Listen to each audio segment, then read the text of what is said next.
asalaamaaleykum wa rahmatullah nuy naa leen jaar leen wàcc leen seen wàcc waaye ñaanal leen jàmm sàkku ci yéen ñaan saa borom boole ñu ko bismillah noo ngi nuy saawal fi yëpp gàmm 2023 pàcc ñett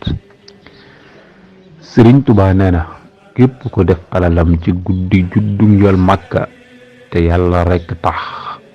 bañ a yàq doonte ab dërëm la fa kullu man anfaqa fi mawlidihi mufarrafi maalan bi xayri sarfi wala bi qadri dirhamin kooku mel ni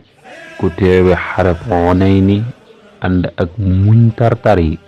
fa innahu kaman adara yowma Xunayni wa zabar yëmu ca mel na ni ku teewe xareb Badar di dimbali ngën gi mbindéef wa yowma badrin wa nazar xayral wara mufahami aji bind ji ndongali Moustapha Ngom aji dawal ji seen mbokkum donga Daawda Jaañ asalaamaaleykum wa rahmatullah